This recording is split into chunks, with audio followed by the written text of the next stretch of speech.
Wala ta'kulu bihi. Nah ini, jangan makan dengan Al-Quran. Jangan jadikan Quran untuk cari makan. Ini sebetulnya peringatan untuk kori-kori yang suka tampil dibayar. Ya, wala tastakfiru bih.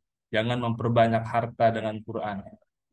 Buat makan aja nggak boleh, apalagi sampai beli motor, beli mobil dari hasil jualan bacaan Quran. Ada perbedaan antara orang yang menjual bacaan Quran dengan orang yang baca Quran lalu dikasih hadiah. Bedanya gini, kalau antum jadi kori, jadi orang-orang yang suaranya bagus lalu dibayar untuk baca Quran, kalau pada saat diminta baca Quran tidak ada transaksi, tidak ada akad, misalnya per 10 menit bacaan Quran dibayar 500.000 misalnya.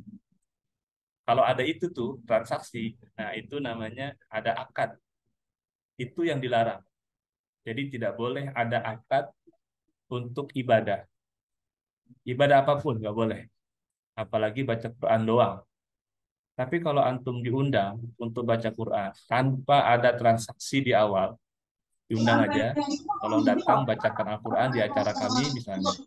Kemudian antum datang, lalu ketika pulang dikasih amplop, dikasih hadiah buat uang bensin misalnya. Itu nggak apa-apa, itu halal. Bedanya yang tadi di awal itu ada kesepakatan sekian menit, sekian rupiah. Kalau yang kedua nggak ada kesepakatan. Resikonya kalau yang kedua nih karena bentuknya hadiah, kalau pulangnya nggak diaplopin, cuma dikasih kue doang sebungkus, ya jangan gerutu.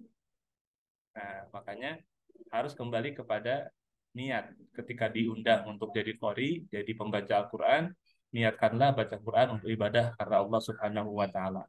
Nah, ketika ibadah itu lalu dikasih hadiah sama pengundangnya, nah itu rezeki, fadlun minallah. Terima, alhamdulillah. Kalau nggak ada, jangan gerutu, jangan kecewa. Itu bedanya. Ya, jangan sampai jadi orang yang menjual bacaan Quran dengan transaksi. Ini juga yang terjadi ketika ada orang yang meninggal misalnya. Di kalangan-kalangan tertentu, misalnya di kalangan orang-orang Nahdlatul Ulama misalnya, itu di sebagian daerah masih ada yang ketika ada orang meninggal itu di kuburannya di ngajiin tuh, dibacain Quran. Secara hukum kita bisa berdebat apakah boleh atau nggak boleh. Antum bisa baca kitab Fatwa Syekh Atiyah Sokor.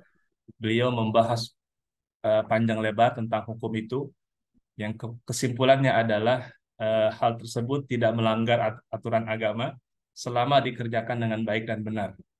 Yang jadi masalah adalah belakangan kemudian ada orang-orang yang membentuk tim, misalnya 4 orang sampai 7 orang, lalu dia memasang tarif untuk ngajiin di kuburan, atau sekarang bukan di kuburan lagi karena di kuburannya jauh, misalnya di rumahnya selama 7 malam di ngajiin dengan tarif misalnya 4 juta satu tim.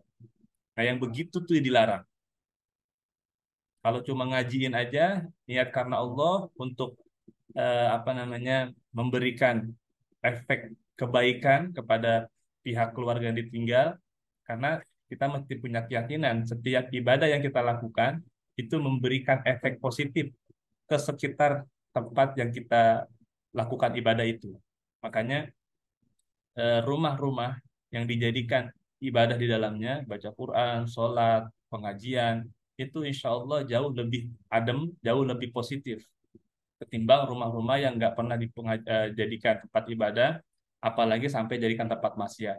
Sehingga baca Quran itu bisa memberikan efek kepada sekitarnya.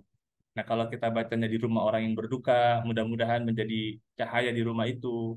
Kalau baca Quran di kuburan, mudah-mudahan penghuni kuburnya kecipratan barokah bacaan Al-Quran. Itu jika baca Qurannya tanpa ada transaksi. Jadi karena Allah Subhanahu wa Ta'ala. Jadi sekali lagi larangan dalam hadis ini jangan makan dari Al-Quran, maknanya tidak ada transaksi di awal untuk bacaan Al-Quran. Kalau diundang, datang baca Quran tanpa transaksi, kemudian pulang dikasih hadiah berupa amplop yang ada duitnya, itu adalah hadiah rezeki dari Allah Subhanahu wa taala, boleh diterima. Baik. Bagaimana kalau jadi pengajar Quran? Boleh nggak bertransaksi sebagai pengajar? Ada khilaf di kalangan ulama. Ulama mutakhirin kebanyakan mereka membolehkan untuk mengambil upah dari pengajar. Jadi ketika kita mengajarkan agama atau bacaan Al-Quran, kita jadi guru agama, itu boleh kita melakukan transaksi. Jadi, oke, saya akan ngajar, tapi per pertemuan saya minta bayaran 100.000 misalnya. Itu boleh. Kenapa? Karena itu bukan akad menjual Quran, tapi akad jasa pengajar. Akad jasa pengajar. Nggak ubahnya sama guru di sekolah, dosen di kampus. Itu boleh ada transaksi di awal. Oke, saya ngajar, tapi saya minta bayaran sekian. Apapun ilmunya boleh, ya. Apalagi ini ilmu Al-Quran, itu diperbolehkan.